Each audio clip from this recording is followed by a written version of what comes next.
Welcome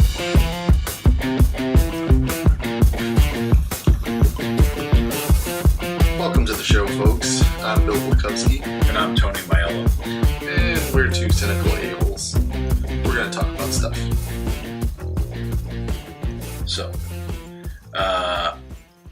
we saw a movie yesterday there, Bill. Yeah, we did. Now, are we going to go spoiler-free or... No. No? Okay. We're A-Holes. All right, we're A-Holes. Ladies and gentlemen, if you do not want to be spoiled for Avengers Endgame, I suggest you turn the volume off now. No. Who cares if we spoil it for you? Well, first I think we need to address that we are on location. yes, we are currently in beautiful downtown Dayton, Ohio.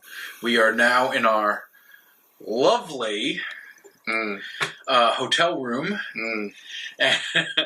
I'll take the bullet for this one. I booked a real rat's nest. So we go and see the movie, and I'll let you start, Tony. Well, I think I had a better view of the film than you did.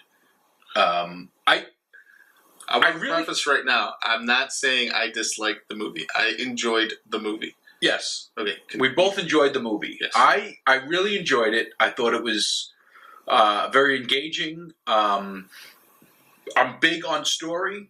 I'm big on keeping me drawn in and not making me feel like I'm sitting watching a movie. I want to be pulled into the whole experience. And I think they did a very good job with their story pacing to keep me engaged up to a point. But as much as I enjoyed the movie and as much as I thought it was a good film, I don't think it lived up to the hype. No. People have been ballyhooing this film for months. And the people who saw it in the previews have been on Facebook with their no spoiler posts talking about how great this movie was, everything I needed to see, everything I could wish for. You know what? There were things that left me scratching my head. There were just, little plot holes here and there. There were just some stuff that was just off. And at this point, I expected them to be a little tighter, considering they were wrapping up the whole first 3 or 4 waves of Marvel movies. I thought they would have had their whole house in order. But there were a couple of things I was just I was left going I enjoyed it. I enjoyed it a lot. I probably will go see it again. Not probably. I'll definitely. I got to bring my kid. But it was not the end-all, be-all of superhero movies. I think the biggest hurdle they had was Infinity War was pretty much a masterpiece. That was an amazing film. So we expected the follow-up to be that much greater, and I think it fell short of that. I enjoyed the movie. Yeah. This is subject matter that I grew up reading about, so I was excited to see it up on the screen. So right away they get points, but it just fell a tiny bit flat. And the only reason I'm saying that is because I'm comparing it to Infinity War, and I'm basing it on all the hype and the insanity that people are having that this is the most amazing thing in the world. I thought this is going to be contradictory, but I thought the first half moved extremely slow. But that being said, when the movie was done, I didn't feel like I sat there for over 3 hours. Yeah, so no, it did keep me engaged. At no point did I think, "Hey, I've been sitting here for 3 hours. Give me the goods." But right. it flowed real well. There were some great payoff moments, and then there were other moments that are like, really? Let's see. It starts off okay.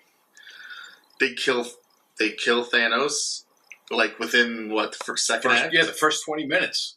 And it was such a lackluster kill, but I think it was meant to be because it left Thor unsatisfied. I don't think it wasn't lackluster. I mean, it might have felt lackluster, but they're killing a depowered and injured Thanos. Yes. So it came easy. You know, you have 4 Avengers jump him, and this is where the spoilers are, ladies and gentlemen. But yeah, you have all those powerful Avengers jump, and now injured and weakened Thanos. It came easy to them, the kill. Is that how you normally say it? Thanos? Thanos. It's Thanos. Thanos. I don't know. I'm from the East Coast, dude. Well, I understand that. That's going to be my go-to excuse for most everything. Wasn't Starlin a New Yorker? Yeah. Okay, then. So Starlin was in the movie, and that was nice. Now, yeah, nice little cameo. One of the Russo brothers was in the same scene, so that was kind of neat to see. I liked Stan Lee's cameo in this one a lot. Yeah, Stan Lee's cameo was a lot of fun. He's hot rodding with a hot chick in the passenger seat. The license plate says "Nuff said," and he just screams out the window. What does he scream again? He screams out, "Make love, not war, man!" So yeah, if you watch old videos of Stan in the '70s promoting Marvel, I mean, this just brought me right back to it's how he looked. They gave him the longer hair and the mustache, the fuller mustache, and it was hilarious. No, I enjoyed that quite a bit. I'm really gonna have to see this movie again because I'm starting to draw blanks. There's a lot. A lot happens. A lot happens. They have to give screen time to a lot of different characters. There's so much going on. But I thought they did that way too much in the first half and not so much in the second half, especially when everyone started coming back. Yeah. They were like such small cameos. I mean, Spider-Man had a small cameo, in my opinion. The Guardians of the Galaxy. I mean, I didn't even know Groot was back until that one moment he Rocket Raccoon just rolls over into him. Yeah. But when they started showing everyone that's popping back after the Iron Man snap, it was so brief and lackluster. I just figured there'd be so much more with it. We got a fat Thor, which was awesome. It's my favorite Thor. It was the Big Lebowski Thor. It was priceless. It makes me feel good. I can go out and be Thor now. What was your big fanboy moment?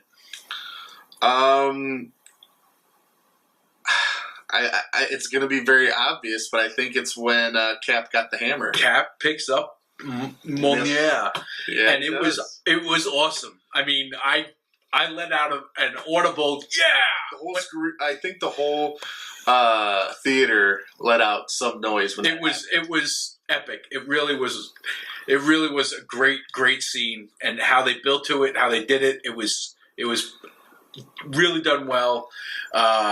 Tip the hat to them for how they did it, how they handled it. They took it a little too far. I was going to say, that being said, they took a moment that was super cool, and then they just overplayed it. So after he picks up the hammer, it pretty much seemed like, okay, now he owns. Yeah, it's like now he's just carrying it around. Thor has. Well, I also have an issue with Thor bringing back the hammer from whatever timeline he was in. Why? I thought that was perfect. He's left that Thor without a hammer. Yeah, but they when they go back and they put the gems back. Well, I'm sure he'll get his hammer. But what's he doing in the corrects meantime? Everything. Well, I guess the way they were explaining quantum, yeah, it would be instant. So, okay, I've gotten over that.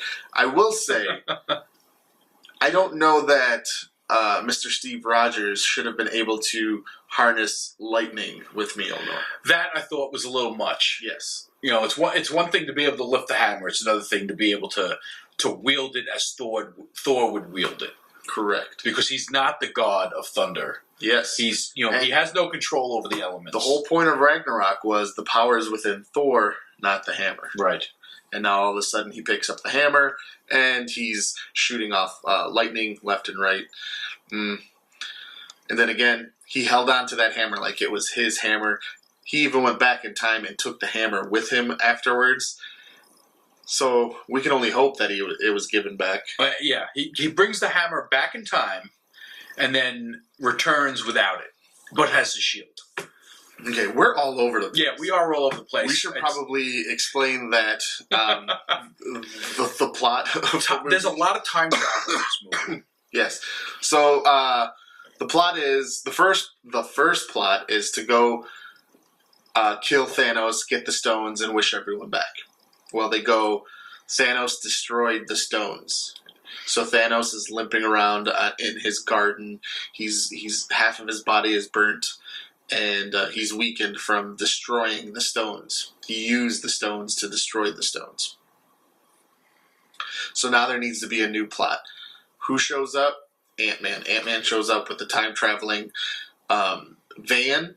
So the new plot is let's go back in... No, let's go to another dimension. No, let's go back in time. They're going to go back in time by going to the...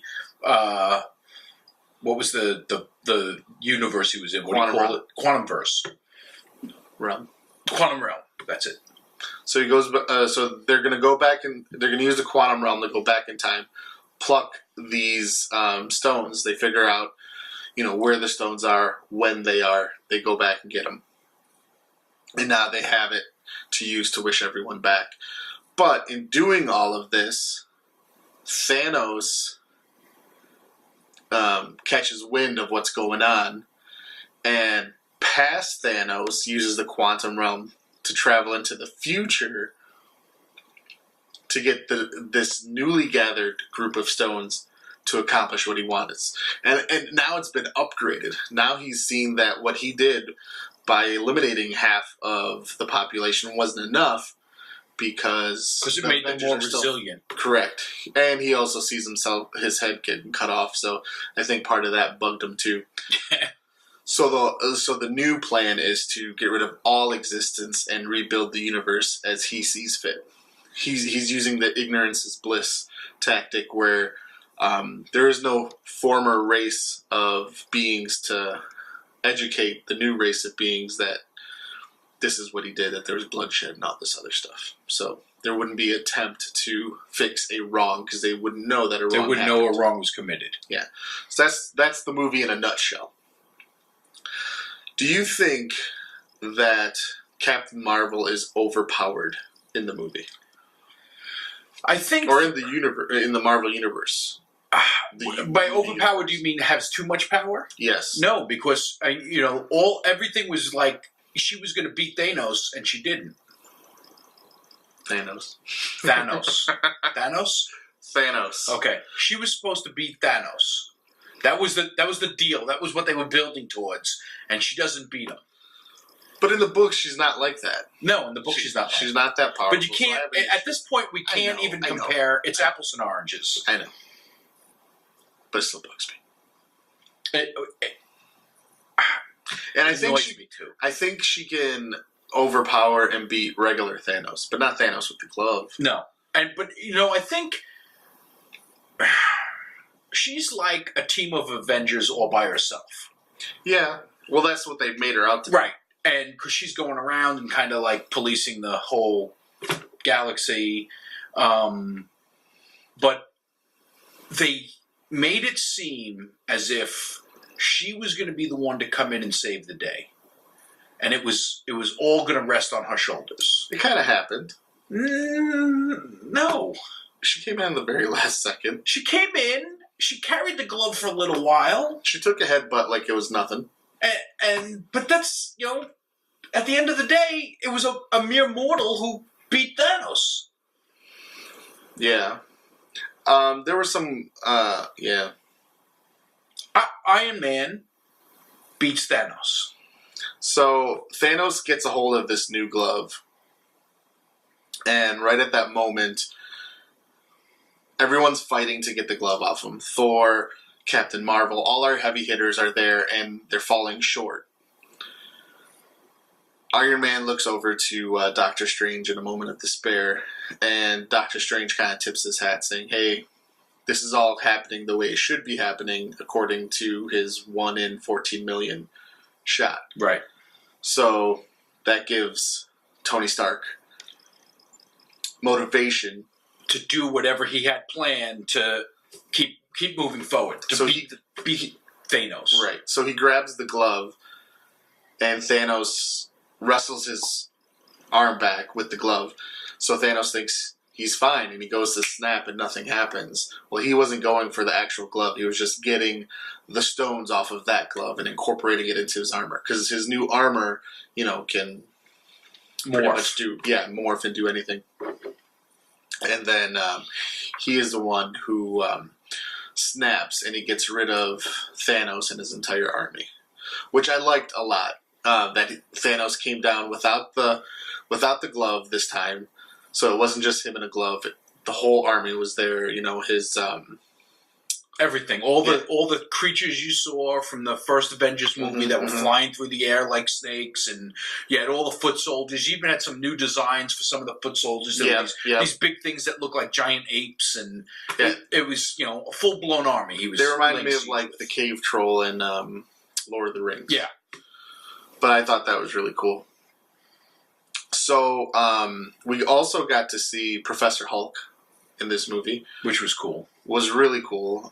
For me, that's my favorite Hulk, is Professor Hulk. And I missed it. Tony said that at a moment, or when they were talking to him at first, he mentions that he spent some time in Vegas. He spent 18 months in Vegas. So that was a nod to the Mr. Fix-It Hulk, which is my second favorite Hulk. I think he could have been a little more Mr. Fix-It-y. I think he could have had a little more attitude. If you read the comics back in the early 90s when Banner's consciousness was merged with Hulk's body, he was a lot more calculating. He wasn't zany. He wasn't comical. He was a very matter-of-fact scientist type of guy, but with an edge, with that badassness about him. There was always still that fear that he would get too angry. Yeah, he had anger issues. He was one of the smartest men on the planet who you still didn't want to make angry. Yeah, so Professor Hulk in Endgame is basically Bruce Banner in Hulk's body. Yeah, I think he's a little more carefree. Yeah, and he was comical at moments. Yeah, a little too comical. It was the comic relief of the film. Speaking of which, I thought a lot of the dialogue for Rocket Raccoon fell flat. You know why? I think. Excuse me. I think the job of Rocket's character in Guardians of the Galaxy was taken by the Hulk in this movie, where the whimsical dialogue and things like that, Hulk was delivering instead of Rocket. So Rocket was more of a curmudgeon than his, the way he would kind of poke the bear all the time. Yeah, I guess I can see that, and that might have been a conscious decision, considering Rocket lost everything. And at the end of the day, what did Banner really lose? No, Banner really didn't lose anything. He lost something in this movie. Well, yeah, in this movie, but not before this. So in this movie, we have some deaths, and the first death happens when Hawkeye and the Black Widow go back in time to get the Soul Stone. And as we know from Infinity War, a soul for a soul is how you get that stone. So there was this nice scene at the top of that cliff where Hawkeye and Black Widow kind of went at it. Both of them wanted to sacrifice themselves, and both of them wanted to stop the other from doing so. But ultimately, it was Black Widow who won the fight and got to sacrifice herself. For that was a very moving scene too. Yeah, it was very well done. But at the end of the day, even that's the way it should have been. Hawkeye's doing all this to bring back his family? What's the point of bringing them back if he's not there for them? Well, but the thing is he doesn't. He lost his family, and that's why he went and was doing what he did. He turns into Ronin. Yes. And he's just killing criminals left and right in mass amounts. Mm-hmm. I think, though, he was at a point where he felt he lost them and he wasn't going to get them back. I don't think he thought this was going to work. He lost hope. That's why he volunteered to be the test subject for the time travel, and he didn't care anymore. Mm-hmm. And it made more sense in a practical sense that he would be the one to sacrifice himself. I guess. That's what made that scene work, I think, because you figured it had to be him. You figured it's going to be Hawkeye is going to sacrifice himself to, get the Soul Stone so they can try to correct the snap. Right.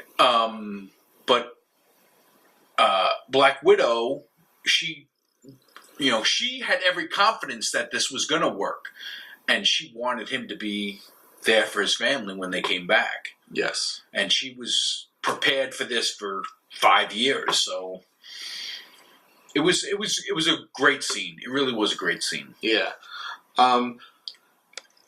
So Hulk loses the Black Widow because obviously there was some type of sexual tension there. I don't know exactly what it is, but she can, lull the giant, so to speak. So that was his only loss, really, in this. I mean, other than, everyone else's friends and family. One person that didn't come back, and I use the word person loosely here, is the Vision. Yeah, well, that's because the Vision was killed before the snap. He still, killed why the not Vision use to get the stone. But still, why not use the stones to still bring them back? Who says that you could only bring back the people who were affected by the stones? I don't understand why they couldn't bring everybody back. And really, isn't there a backup file somewhere with Vision's consciousness on it? There should be. I mean, he's just a program, really. So they did have a touching moment. You know what's something they didn't address, though? What the hell happens to the stones? Well, no, they go and they return them, yeah. But why? I mean, they still had them. Why didn't they try to bring those people back to life? Why didn't they bring back Tony and Natasha and? But at what point do you just? Why not bring back everyone? Why not go back in time and stop Hitler? Well, I mean, I get it, but in the battle to save the world, why not bring back the key players that sacrifice themselves? Because their contract's up and they don't want to play those parts anymore. Second death is what's her face? Well, one of them. I'm drawing a blank here. Gamora's sister, Nebula. So Nebula was key into bringing Thanos up to speed of what the plan was with all this time travel. There was some kind of link between the past Nebula and the future Nebula. They were connected basically through the same Wi-Fi. Yeah, pretty much. That's pretty much how it worked. So the Nebula in the past started glitching and receiving future Nebula who went back to the past. This is talking about time travel is confusing no matter what, but I'm doing a poor job of trying to explain this. Go see the movie, ladies and gentlemen. You'll be happier. So one of the Nebulas dies. Who else dies? Well, is it just straight to Tony? The old Gamora dies too. I would assume. Well, yeah, she doesn't come back for the same reason that Vision doesn't come back. It's because before the snap. But I think that Gamora with the second snap, the Tony snap, she disappears with all of Thanos' crew. No, she don't didn't. think so? No, she left with Nebula, I think. Because remember, there was that point afterwards, like where she meets Peter Quill. Yeah, and she kicks him in the nuts. Yeah, she goes, "This is the guy." No, this is the guy. And Nebula makes a joke that it was either that or the tree. Right. And then later on, or is it the same scene where he tries to touch her? That's it. He tries to touch her, Okay. and she kicks his ass. Yeah. And then that's the last time you see her.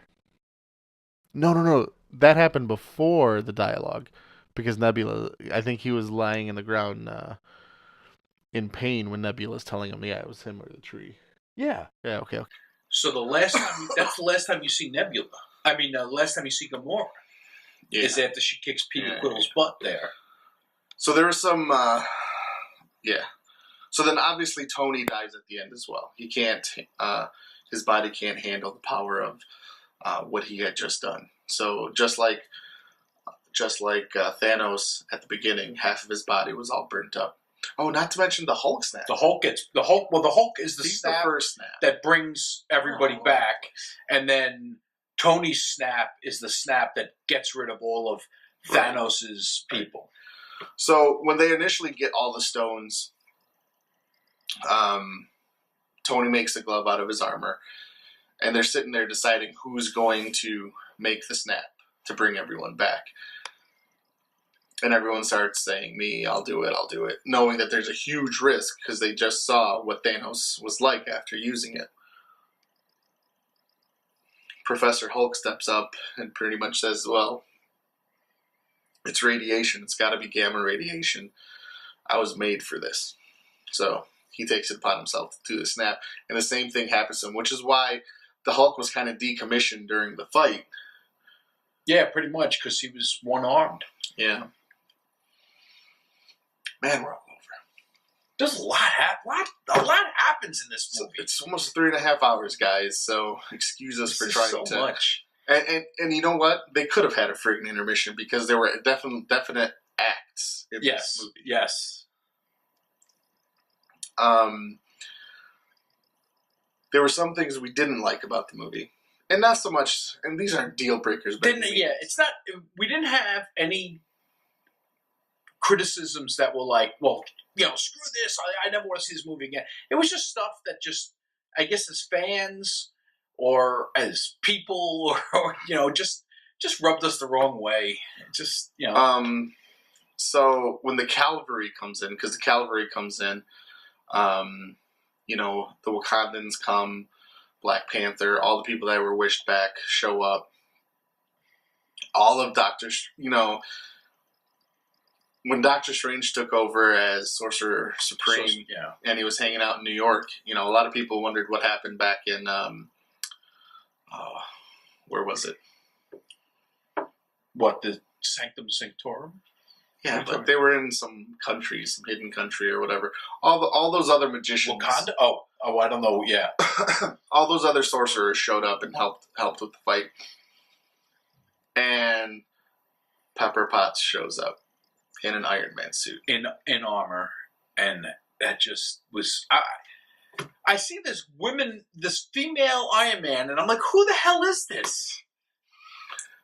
Even when they showed her face, I couldn't tell it was Gwyneth Paltrow. Because it was, I don't know, it was quick or whatever. I'm like, who is this? So I'm going to let everyone in on a little secret. I don't read comics anymore. Well, I haven't read comics since probably 2010. I, for the most part, well, no, I don't read Marvel or DC anymore. I do read indies. I'll still read The Walking Dead or Hellboy and stuff like that. Marvel and DC, we So we didn't know that Gwyneth Paltrow actually was an Iron Man character. But that had to be within the last 10 years. What's that? Rescue was her name in the book. Rescue? Yeah. Oh, awesome. Anyway, but if you're Tony Stark and you're so worried about your family through this whole thing, I would never. Why is he going to let his wife join this fight? Let's say I'm hunkered down at home and I'm fighting off a bunch of baddies. Who knows what's going on? I've got guns and I'm protecting my family. I'm not going to toss a gun to my wife and say, come join the fight, back me up or whatever. I'm going to make sure she's protecting the kids. Right. Her and the kids are off If she has a suit and she knows how to use it in a time like that, don't you want her protecting your daughter? Absolutely. So the fact that she's off here at this fight, and that Tony and Pepper have a kid, they have a daughter. Mm-hmm. So the daughter is home by herself at this point because they live on this little country house by a lake by themselves. There's no neighbors. There's no nothing. And so this kid's got to be by herself while mom and dad are fighting one of the most powerful beings in the galaxy. How stupid is that? Jesus Christ! I mean, as a parent, it's offensive. I'm watching his sound waves on the program that we're using to record, and it's just off the charts. But she's with Patches. What's his name? Favreau's character in this. Oh, I know he's got a weird name. Why can't I remember his name? Oh, well, you know what? We've got a thing. We've got a Google machine called a computer. Let's put it in the Google machine. Let's go to IMDb. Happy, that's it. That's his name. So yeah, Happy was protecting. I guess Happy was, but Happy doesn't have armor. Happy's useless. He's not useless. I mean, he's a guy that can get you stuff. He's an assistant. That's all. But like if you need like hookers a blow at 3:00 in the morning, Happy's the guy that can do that stuff. Happy is the guy. We need a Happy. We do need a Happy. Not that we want hookers and blow, but we need a guy that can get stuff. We want a guy that can get stuff. Yeah. So we're taking applications. Submit your applications to 2 Cynical A-Holes on Facebook. So yeah, you have her in armor. That rubbed us the wrong way. And then there's a moment where Thanos is starting to gain the upper hand in this fight, and all of a sudden, they're trying to keep the glove from Thanos. Yes, and the glove went to. That was a nod to the comic. In the Infinity War, the glove got off of him, and then this person had it, and that person had it. It was kind of like hot potato keep away. So Hawkeye has it, and then Black Panther gets it, and then Spider-Man gets it, and then Captain Marvel gets it. Right. So, but there's this moment, and granted, there's this huge battlefield, and there's monsters all over the place. Thousands. Tens of thousands. You have Thanos, and you have Thanos' what's his little group called? I can't remember. But all these baddies all over the place. But at some point, every woman on the field decided to get together and make a feminine stand. What it is Captain Marvel gets the glove, and somebody says something about her being able to keep it from Thanos, and Michonne from Walking Dead, whoever she is on Black Panther, she says she's got backup, and all of a sudden, all the female heroes in the Marvel universe are there. We're gonna come off really sexist here, and it's not a point of being sexist. It's a point of there's this giant battle going on. There are hundreds of superheroes there, but all of the women suddenly came together in this like 10 by 10 spot to back each other up. It was just silly. It was out of place. I mean, 10 seconds ago, they're all over the place fighting, and now they're all here in this one spot to make this giant feminist statement when it could have been, any 8 heroes. It was forced, is what it was. It was a forced scene to make a statement, and it was silly. Here's the thing. Listen, I'm not sexist. I'm not sexist either. I grew up in a house full of women. I live now. I have a mother. In a house with women. I have a wife and I have 3 daughters. I'm all about the woman movement. Anything that puts my children ahead, anything that gets my wife more respect, my mother, my sister. Anything that's going to make your daughters say, I love it. I can do that. Absolutely. I love it. But what this seemed like in the movie, like you said, it was forced. And when it's forced like that, it seemed disingenuous. And it takes you out of the moment. It seemed like a marketing ploy. It seemed like, hey, this is the climate in today's society. Let's pay it off. And again, forced and disingenuous. They were doing it for the wrong reasons. He's saying it a lot more eloquently than I said it. I'm much The way more you said it makes it more sound sexy. excitable. So it was just silly. It was silly. Just having all those women on the field is good enough. Right. And not even good enough is inspiring. But when you had them all like bunch up like that, it was gratuitous, and it didn't seem genuine to me. It just, like I said, the whole movie was great. Pacing was awesome, and you're wrapped up in that universe until that moment. That moment, as nice as it may be for the feminist movement or whatever, it was forced, and it takes you out of the whole battle because it was just silly. It was silly. So yeah, that happened. So then Thanos gets the glove. They try to wrestle the glove off of him. Tony got the stones, did what he did. Tony passes away, and it's a tough scene. And I remember sitting there going, I don't want him to die. I'm not ready for a Robert Downey-less universe for Marvel. I'm not ready for that. When you look at all the Marvel characters and the actors that play them, is there anybody who was more perfect than Robert Downey Jr. as Tony Stark? No. I mean, it was like he was born to play that part. He was Tony Stark. It was, and then him and Spider-Man have another moment together. Yes, which Spidey comes back. He's happy about it, but as he's dying, and it's funny, like Gwyneth Paltrow had to pull Peter Parker off of him so she can go and get in and say goodbye. But it was a touching moment, and I gotta tell you, they immediately roll into his funeral, and there's all kinds of superheroes there at the funeral, and Pepper and the daughter. We see Nick Fury at the funeral, so he's back. But I got choked up during the Happy and Morgan scene. Morgan's his daughter. She's, 5 years old, maybe? Yeah. If that. And I'm getting choked up now. He asks her, like, are you hungry? What do you want to eat? And she's like, cheeseburgers. And all he says was, kid, I'll get you all the cheeseburgers. Well, first he says, your dad liked cheeseburgers too. Yeah. I'll get you all the cheeseburgers you want. And I got choked up. I got emotional.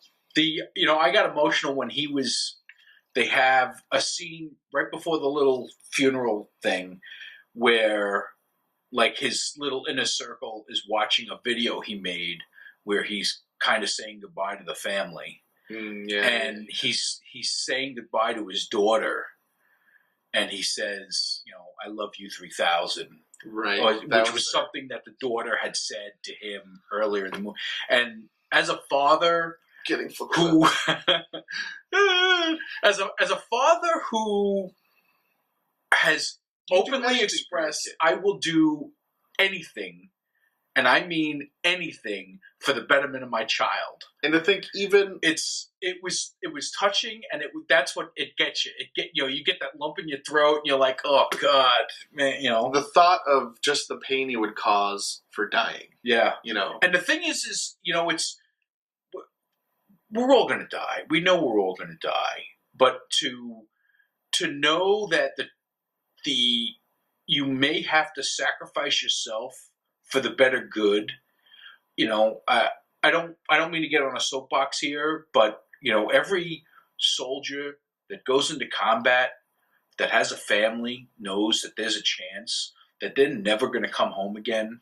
They go on foreign soil to do the job that they're sent out to do. They might never see their kids again. They might never see their wife again, and it's courageous, it's noble, and it's heartbreaking. Is it selfish? I don't know. It's not. It's selfless. Because they foreshadow his death early in the movie when he figures out time travel, how to do it safely. And there's that. He's struggling with the decision. He wants to. Well, he's struggling because he doesn't want to lose his daughter. Well, That's why he's struggling. Because he doesn't want it's them. still loss. But the thing is he doesn't want them to snap and reset everything. Right. He wants them to come back, but he wants everything to stay the same. He doesn't want the universe to be reset because he doesn't want to lose his daughter. But if he left things as is, then he would still be there for his daughter. Yeah, but that wasn't what the greater good. That wasn't the service of the greater good. The service of the greater good was to right this wrong. Yes. That's what made it such a hard decision, and why he was such a tragic figure in this story. I mean, it was Shakespearean. It was done well. It was. I mean, the fact that Tony Stark dies in all of this makes it that much more heart wrenching. That he was against fixing it, and then he set out to do the right thing, and he's the one that lost. Yeah. That's probably one of the biggest reasons why I like this movie, because they took the biggest hero in the film and killed him. Well, they had to. Again, his contract was up and he was done. You don't think they would have kept him on as long as he was willing to play the role? They gave everybody else a raise to keep him on. You mean a pay cut? No, they gave everybody else a raise. When his contract was up last time, he wasn't going to re-sign, but he wanted everybody else to get more money, and then he re-upped. Gotcha. So, the final thing that happens in the movie is Cap. Cap decides to take all the stones back. They need to be replaced at the exact moment that they were taken, so that way there's no alternate realities. To correct their time streams, right? Whatever, their timelines. So again, he gets on the little platform, goes back. He has the hammer. He has the stones. And that's the thing. It's at this point, why does he have the hammer? He doesn't need the hammer unless he was bringing it back to that timeline. That's what we're gonna go with. Okay, let's go with that. He's bringing it back to that timeline. So he goes, and within 5 seconds, they should be able to bring him back, and he should have accomplished everything within that time frame. 5 seconds goes, he doesn't come back. They do it again, he doesn't come back, and then Bucky notices off in the distance that there's an old man sitting on a bench by the lake. So Bucky and Bucky sends Falcon. Yeah, that's it. There. Oh, yeah. I think Bucky knew. I think Bucky knew that Steve was going to do this. So Falcon walks over.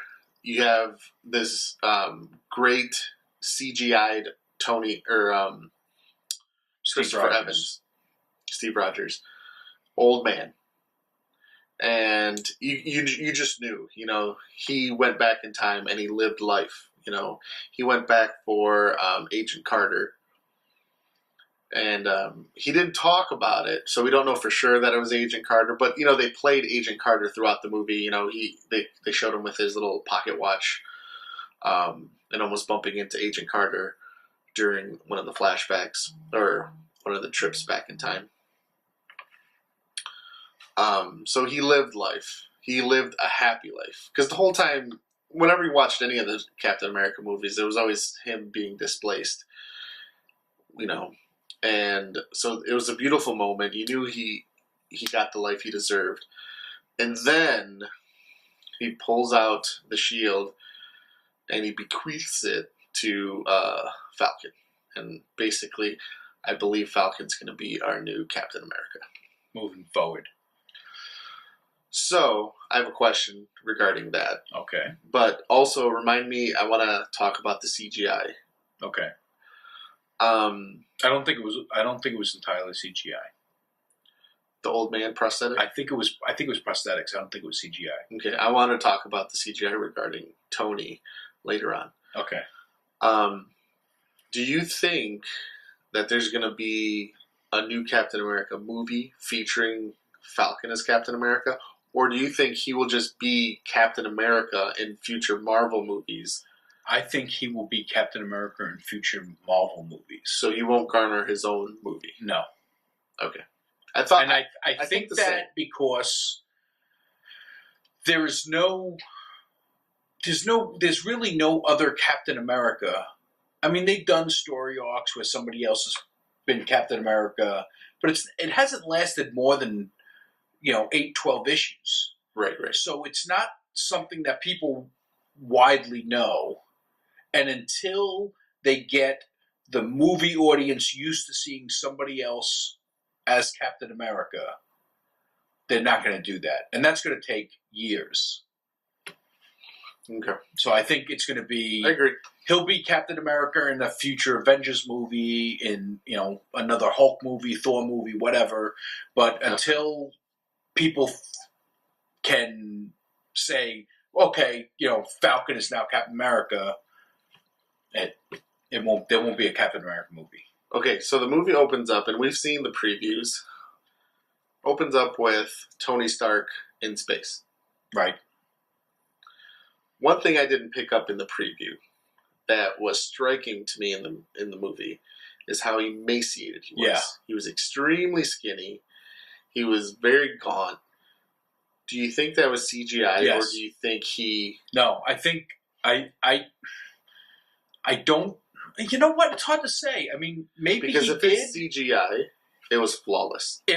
I was looking for a chink in that armor, and I could not. I mean, you find look it. at what they did in Captain America: The First Avenger. How they made Chris Evans look so just small and emaciated. But it still didn't look 100% real. Well, that's why I think it was CGI, because Robert Downey Jr. is not young. Correct. And for him to lose that weight probably wouldn't have been the healthiest option for him. But it looked 100% real. It looked fantastic. I would love to know. So I can't wait to get the DVD with all the commentary and find out for sure. But it looked amazing. If it was CGI, zero. If it was CGI, it was flawless. And I think it was CGI. I really think it was CGI. Then it needs to win an Oscar for when you look at effects. The scenes, it's dark. It was a lot easier to do than it was for Cap. Mm-hmm. So I'm pretty sure it was CGI. But I'd hate to think they put a guy who's like, what is he, at least 55, 56. But even when they had a young Tony Stark in a Winter Soldier, it still didn't. You still saw that it was CGI. Yeah, well, that was easier. So for them to make that leap to this, kudos. Yeah, you can do anything with a computer nowadays. Is there anything we missed about the movie? Yes, that you made a very good point about. I do that often. Spider-Man coming back and going back to high school. Oh, yes. But I think so there's this moment, when this takes place, there's supposed to be a 5-year gap happening. So when Ant-Man came back, his little girl was now a teenager, as tall as he is. Spider-Man comes back, Peter Parker comes back, and he goes to high school, and we see him with his chubby friend, who's exactly the same age as when we left him. So I thought, how could that be? How come he's not 5 years older? So I said, well, he probably got, disappeared in the snap also. He was one of the snap victims. So, which means, like, all of Peter Parker's classmates had to have disappeared in the snap. Not all, but... Well, because they were all going to be in the next Spider-Man movie. All the main characters, I guess so, yeah. So, his class disappeared in the snap. Okay. I say at least the chubby friend, I don't know his name. And probably Mary Jane. Yeah. I would say those two, so that way they can be the same age. And then maybe, well, Flash Thompson. I don't know. Aunt May didn't seem older, but it's Marissa Tomei. Yeah, she doesn't age. No, she's great. I love Marissa Tomei.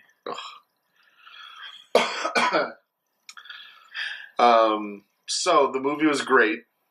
Yes. Not I give it 2 thumbs up, but it's not the end-all, beat-all of superhero movies. Here's what I'm going to do. Ready? I'm going to rank the Avengers movies. Oh, here we go. Number 1, Infinity War. It's a masterpiece. Number 2, Avengers. Because it was the first time you saw them on a screen, a team movie that worked so well. So Avengers. Number 3, Endgame. And number 4, Avengers 2. Age of Ultron. Well, there's only 3 Avengers movies. There's 4. What are you talking about? No. One of them was a Captain America movie. Sir, you're embarrassing yourself. Name them. Avengers. Yeah. Avengers 2, Age of Ultron. Avengers Infinity War. Oh, Avengers that's 8, right. Endgame. That's right. I am embarrassing myself. Man, oh man. Wow. I'm ashamed. You should be. I You am. absolutely should be. I am. So that's my ranking. And it's definitive and it's what you should follow as well. There's no point in me even speaking on the subject. I mean, you can embarrass yourself again. I guess I could, but I won't. Does your list differ? I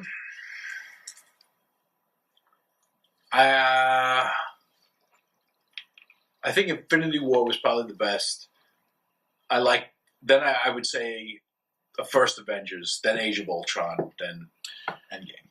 You liked Age of Ultron more than Endgame. I'm sorry, Endgame and then Age of Ultron. Okay, exact same list. You're welcome. I'm sorry. Jeez. Okay. So we spoke for an hour on this movie. We Well, spoiled the hell out of it. That's nothing when the movie's 3.5 hours long. Yeah, I guess so. I mean, how did we just came out of the theater? Hopefully, if you're listening we've to seen this it 3 more times or watching this, you've seen the movie and you just want to get someone else's opinion, viewpoint, agree with us, disagree, or just reaffirm how you feel. And if you haven't seen the movie and we've just ruined it all for you, well, that's on you. Yeah, because we told you at the beginning. But that still, there could be spoilers because we're a-holes. Who would choose to see the movie over listening to us? I'd rather listen to us, really. Huh? I'd rather listen to us. Exactly. Yeah. So now you don't have to see the movie. You got it all. You're all set. I'll draw you a picture next time. Great movie, just not as good as Infinity War. Yeah.